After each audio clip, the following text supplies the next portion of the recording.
What is the message to the rest of the world? We have been here for thousands of years. We tell you things are changing. Our planet is changing. Vanishing waters in the west, rising waters on the coast. Could all this, the sunny paradise of Miami Beach, one day be overcome by the ocean? Is it already beginning to happen? There is virtually no debate among climate scientists now. Most agree that climate change is here and that we are the biggest reason. We may also have to be the solution. You'll see powerful new evidence from people who say climate change is already changing lives, right where we all live. You'll also learn what we can do to protect our planet. You start thinking about the families that have now lost their loved ones. Our children. He said, I'm alive, but everything's gone. Ourselves. We don't have time to argue. It's happening before our very eyes. It was the moment that changed my life.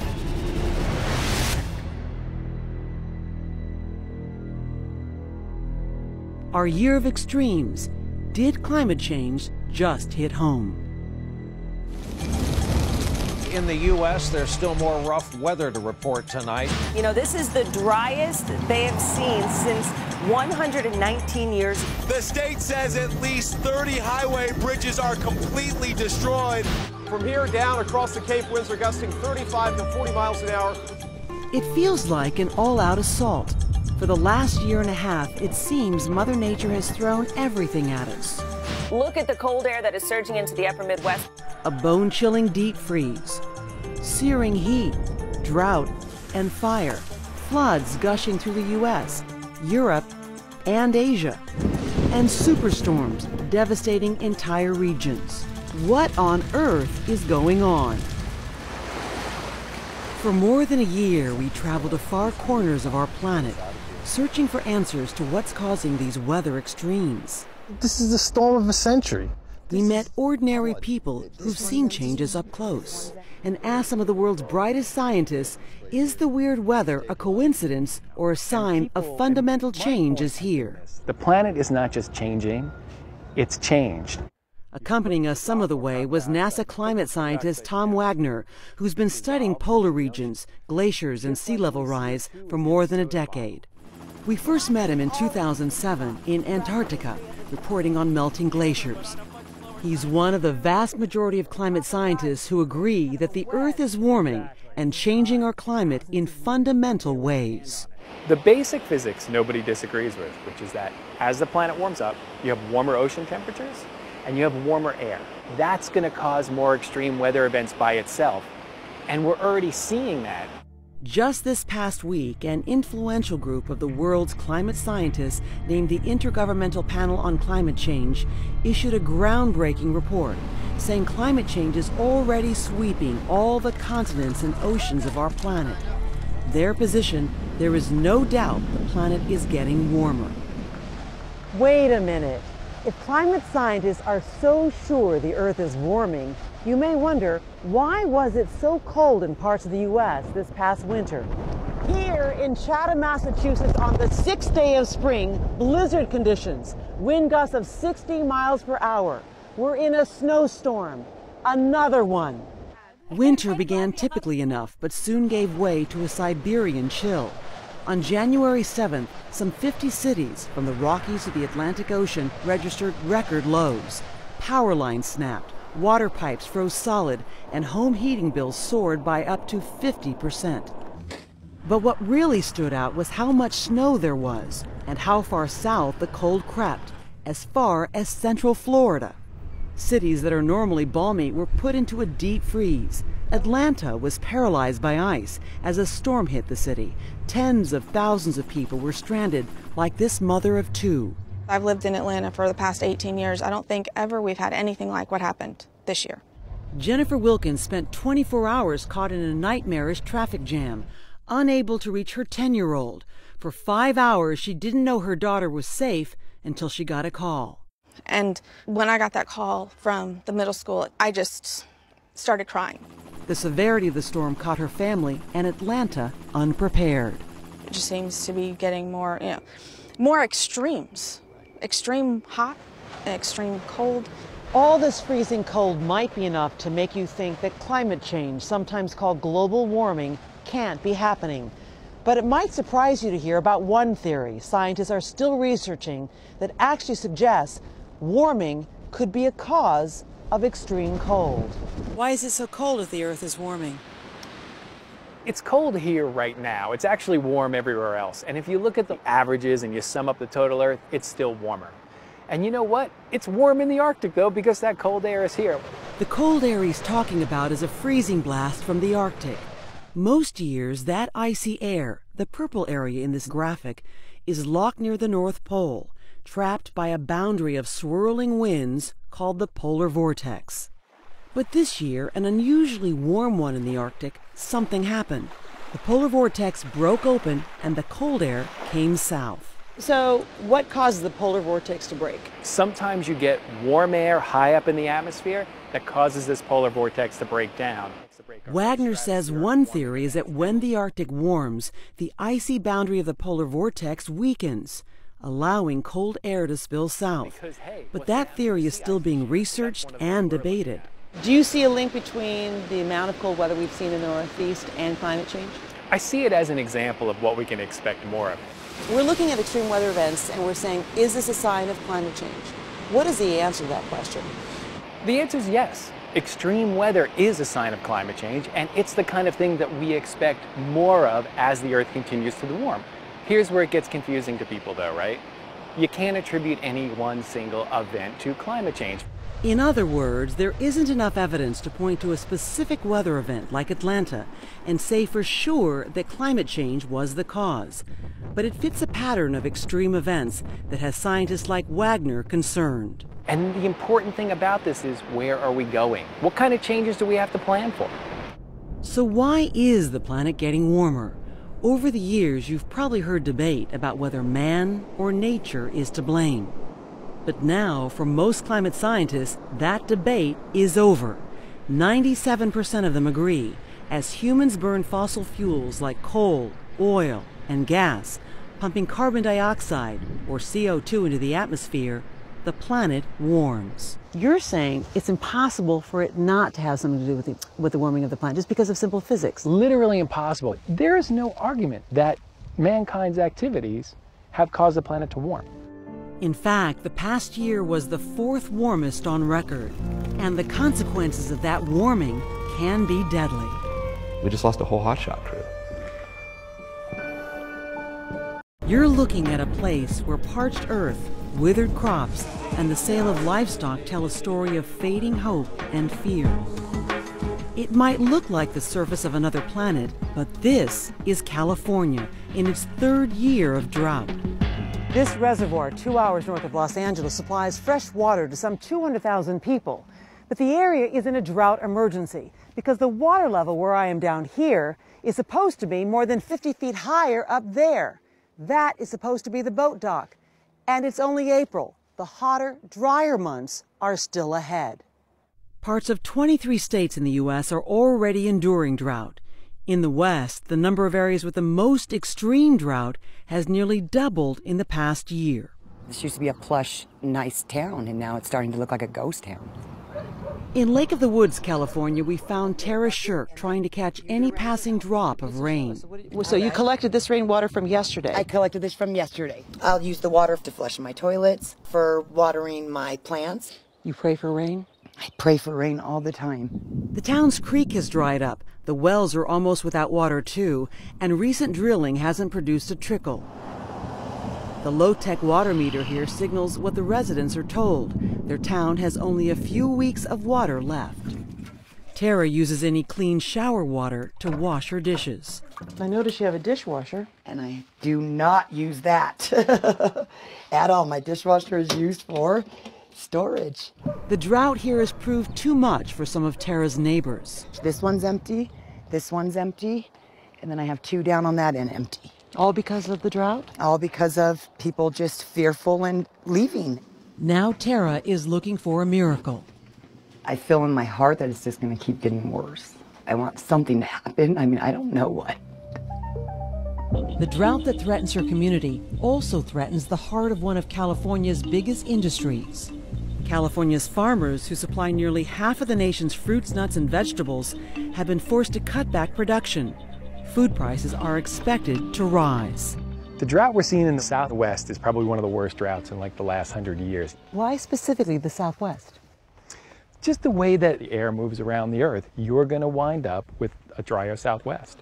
And although normal cycles of weather can cause drought in this region, NASA scientist Tom Wagner says persistently warm Pacific Ocean weather systems have kept rain away from this area. And the heat is affecting the snowpack.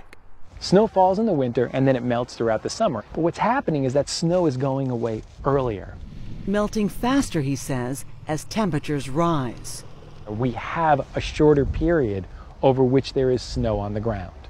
And if extremely dry conditions aren't a big enough threat, the ongoing drought, that some scientists call a mega drought, is increasing the risk of wildfires. In California alone, some 800 wildfires, big and small, have already ignited in 2014. That's 3 times the normal number. The U.S. Forest Service says nearly 70,000 communities across the country are in wildfire danger zones. That's more than 40 million homes. Winds will be west 6 to 12, gusts to 20. Jim Houston leads California's Laguna Hotshots, an elite group of firefighters on the front lines of some of the biggest and most ferocious fires in the country. How have fires changed since you started fighting them? From when I started in '89 to now, it seems like the fire seasons have gone much longer. When I first started, it was within a 6-month period, basically June to November. But that has changed dramatically, he says. We joke about it being a year-round fire season. Houston says the longer fire seasons aren't just putting communities at risk, they're also posing dangers to the men and women on the front lines. Can you take much more in terms of the demands this job is now requiring? The one thing that's going to get us is if we're so fatigued, our head has to be in the game. No matter how sharp Houston's crew might be, wildfires can be unpredictable and sometimes explosive. Last summer, his team worked alongside Arizona's Granite Mountain hotshots, weeks before the unthinkable happened. I got the phone call an hour after it happened, and I didn't sleep for 2 nights. You heard on the phone what exactly? We just lost a whole hotshot crew.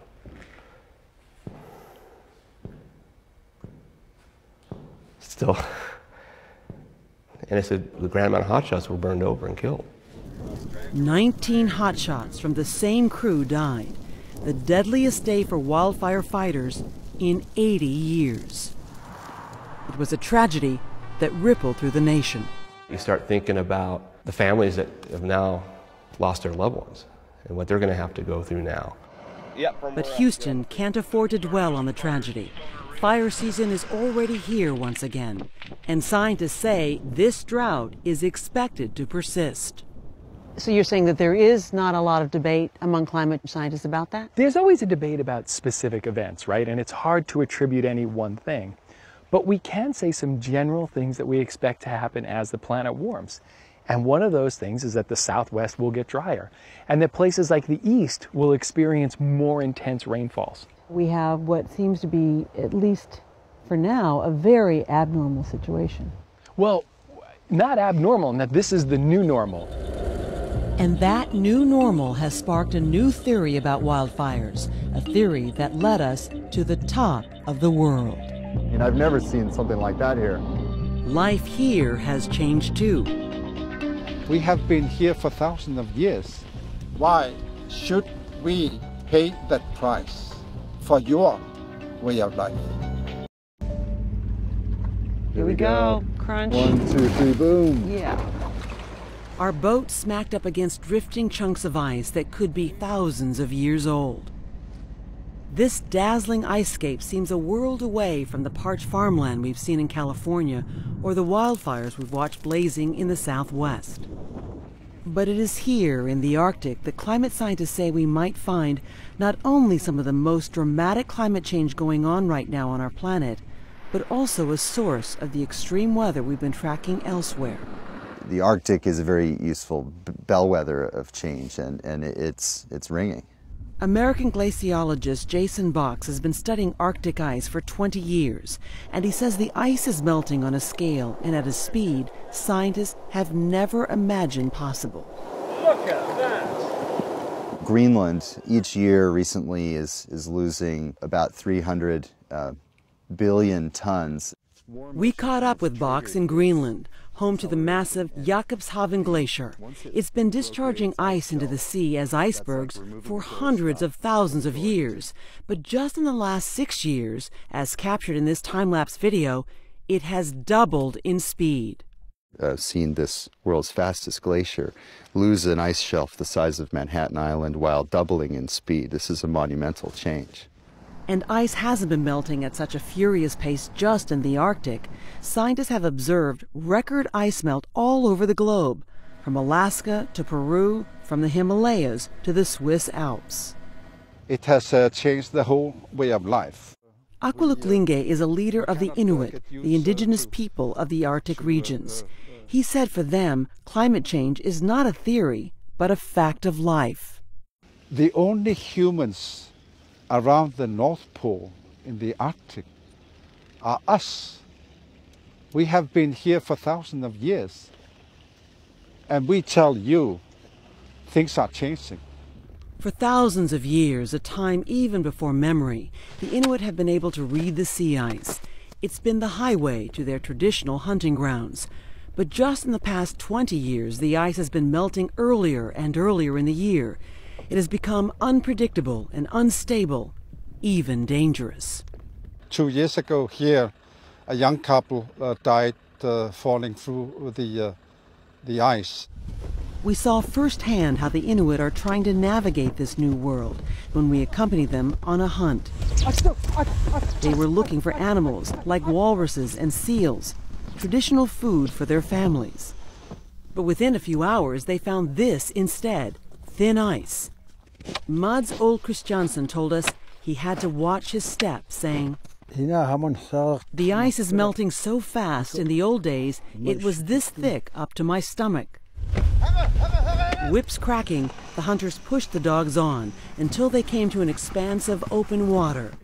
Not so long ago, the hunters told us, this water would have been frozen solid this time of year, a road for their dog sleds. Now they had to use their dogs to haul motorboats into the water instead. For the next few days, they hunted from these boats with no animals in sight until suddenly a glimpse of a seal, a shot fired, and they hauled their kill onto their boat. It was only enough to feed their dogs. Can you explain why they're having such a hard time finding animals?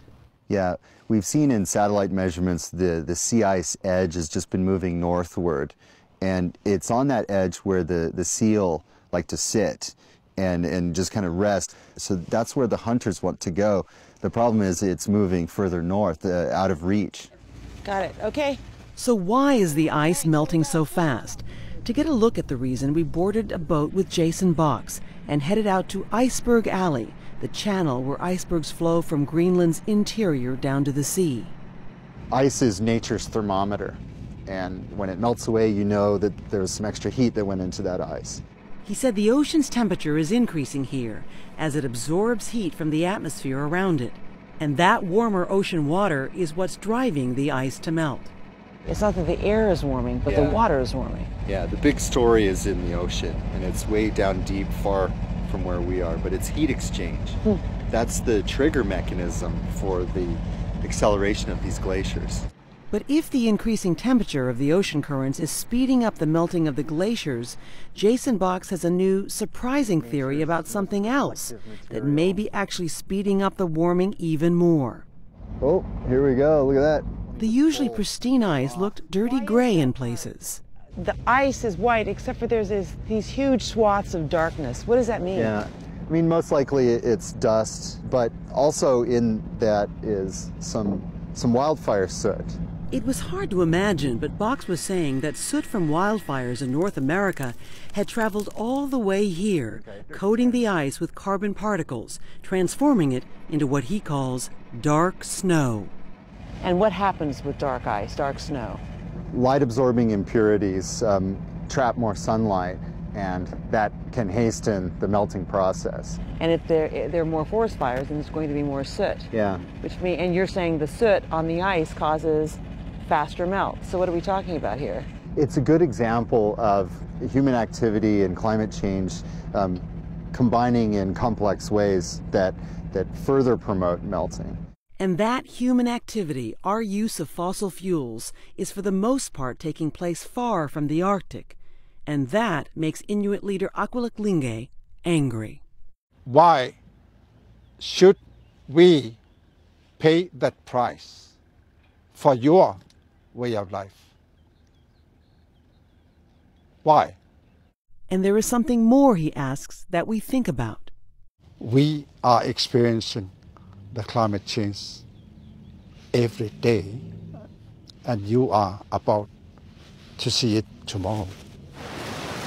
In fact, most climate scientists say the tomorrow Aquiluk is talking about might have already begun. How did my house get here?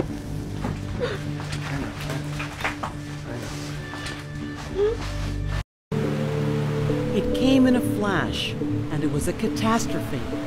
The creek kept rising. It started taking out houses.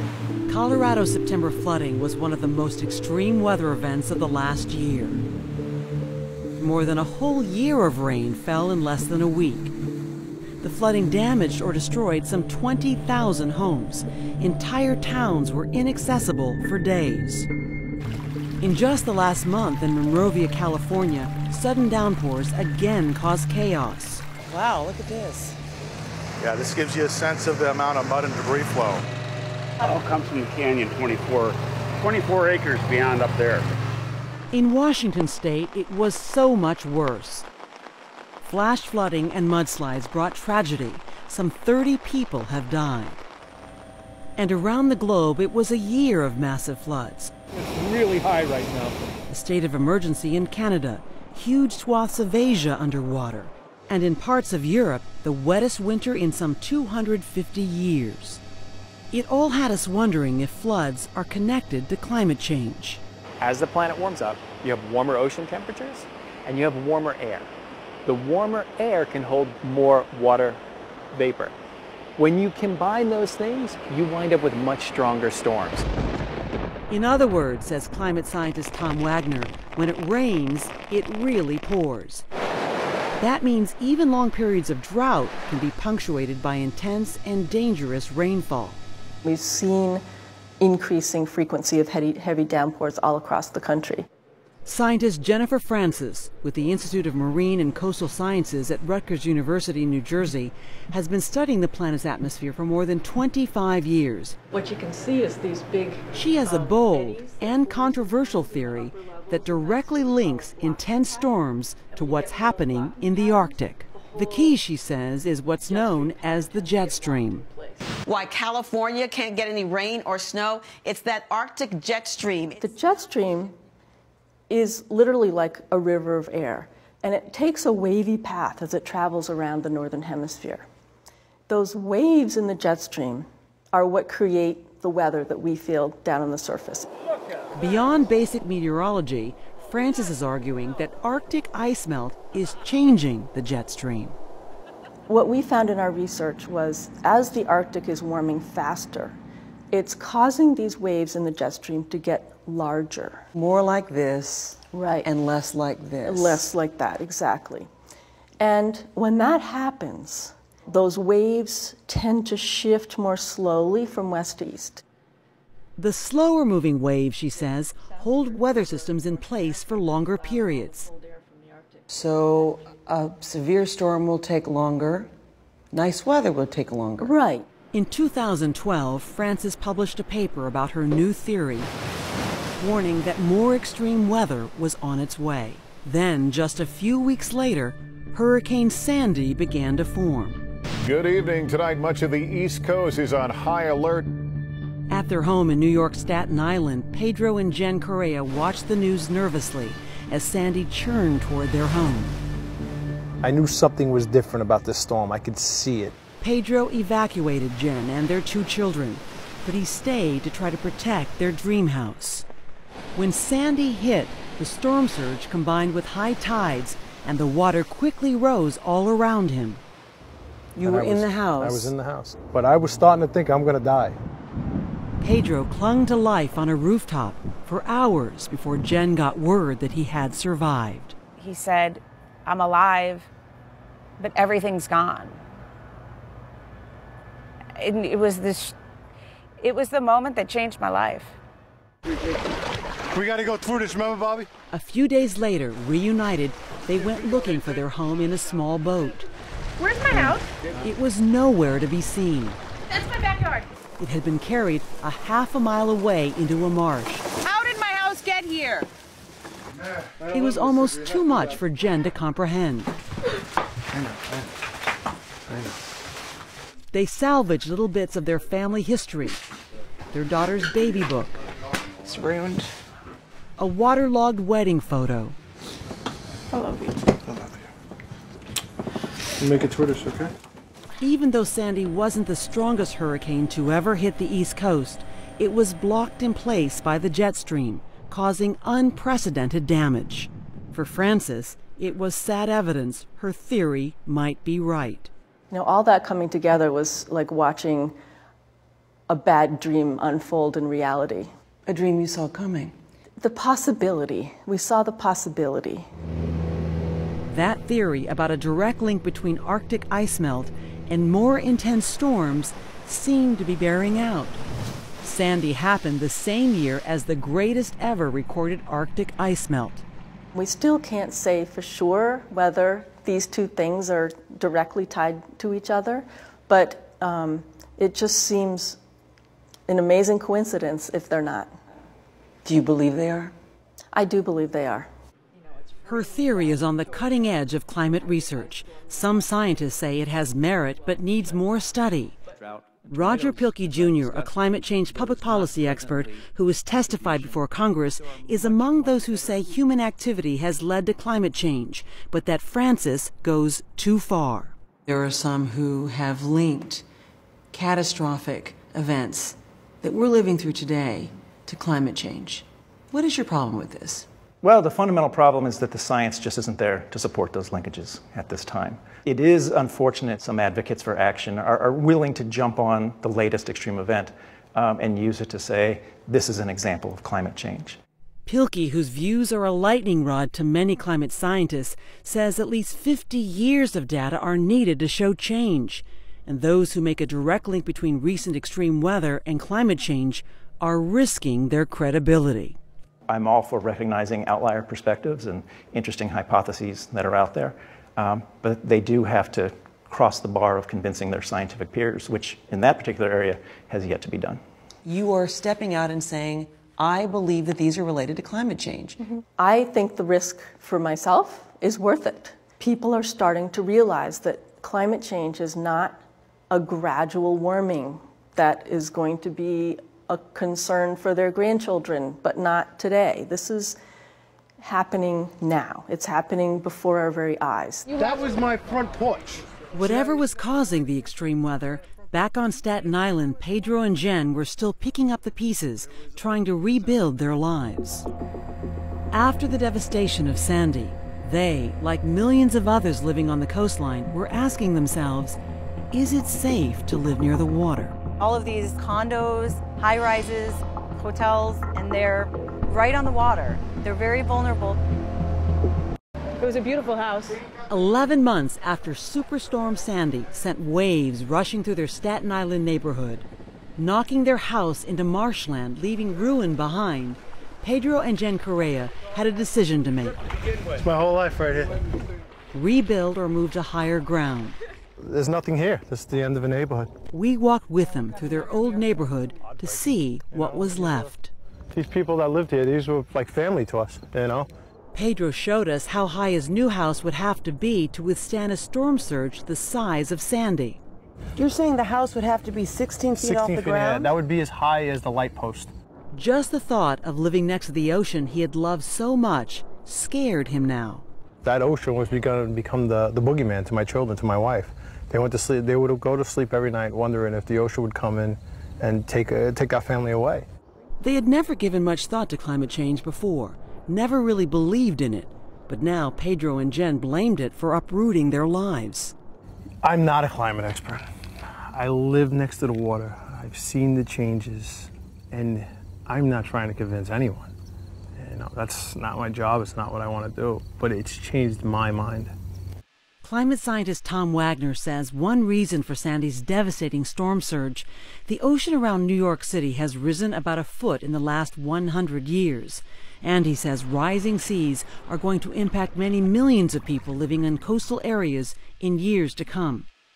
Duke scientists all agree that the sea levels are rising? I want to get you to answer that directly. Do they all agree upon that point? There is no disagreement about sea levels rising. That is measured. It's not a model, it's not a theory, it's none of those things.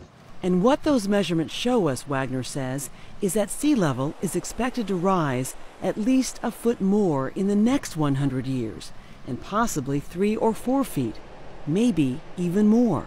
Is it your sense that people will have time to get out of the way?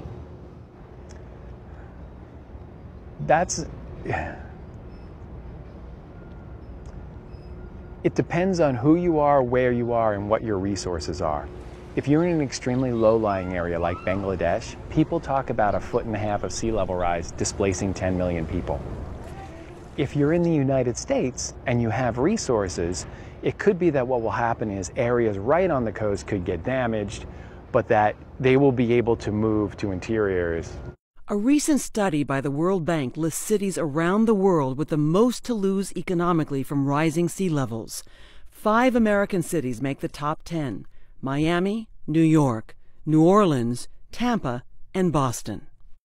Consulting sea level rise maps and topographical data, artist Nikolai Lamb tried to visualize what an America under siege from the ocean might look like. Here's what he imagines would happen to the Jefferson Memorial if the sea rose by 12 feet. Here's the Statue of Liberty at 25 feet. Lamb is not a scientist, and his projections may be overly dramatic because most scientists think a 25-foot sea level rise wouldn't happen for centuries, if ever. But these images, especially of South Florida, do make you think. Here's Lamb's illustration of Ocean Drive in Miami Beach, Florida, at 5 feet of sea level rise, at 12 feet. At 25 feet, he imagines the thriving beach mecca might be underwater. When you look at Miami Beach from all the way up here, it becomes pretty obvious why it might be at risk. The low-lying peninsula is surrounded by water, hemmed in by the Atlantic Ocean and Biscayne Bay. And there's another reason that you can't see that makes Miami Beach, a city of 90,000 people, even more vulnerable. Because it turns out Miami Beach was built on a porous limestone plateau, which means seawater can force its way into the heart of the city through drains and up through the ground. And it's already happening. During high tides, ocean water can overwhelm the drains here, flooding roads like this one facing the bay. I was here in October, last October, when we had those high tides, and I actually went in the street. I had the water up to my knees. Karen Bolter is a research scientist at Florida Atlantic University's Center for Environmental Studies. Her work focuses on mapping which parts of Southeast Florida are most at risk from rising sea levels. According to one of her maps, that road she had been standing on would most likely be underwater by the end of the century if nothing is done. We don't have time to argue. It's here, it's happening, and we need to do something, and there's an urgency about it. And Bolter told us her sense of urgency comes not just from thinking about the worst-case scenario in which Miami Beach is underwater. She says just a few extra inches of seawater could have a serious impact on people's health. We have a lot more risk of contamination to our water supply and disease vectors. When everything is wet, we have more mosquitoes. Those are some of the issues we need to be looking at. And there are billions of dollars in property at stake, too. Bolter took us to the seawall on Miami Beach so we could have a look for ourselves. I can tell you with certainty the water will be higher. It's not going to stop rising. And how much higher, that's what we don't know. But we're getting more and more accurate. And we need to eventually make drastic changes so that the water doesn't come up over the seawall. But Miami Beach is spending a lot of money to make sure that doesn't happen. That road where we first met Karen Bolter is just one site that is currently under construction, part of a $400 million plan to keep the water out. They're planning to install 60 pumps in the next 5 years. She acknowledges that the pumps have a short lifespan, that this short-term fix won't defend the city against how high the sea is expected to be by the turn of the century. And that's okay for now because we have time. 2100. We won't be alive then, but our children will, and that's what's important. By now, we had heard and seen so much about the potentially devastating impact of climate change, we wondered if anything could be done to stop it in its tracks. So the question is, can we slow down the train? What would it take? What can we do? It's kind of like, putting a man on the moon, or going into World War II. It's kind of all hands on deck. We'd seen the devastating impacts of extreme weather, drought and fire, storms and floods. It's kind of wanting to pull. We'd heard from scientists who told us climate change is already here. Human beings are basically resculpting the planet. This is happening now. It's happening before our very eyes. And that was also the message of last week's big climate change report. It said if we don't act, none of us will be immune from the ravages of climate change.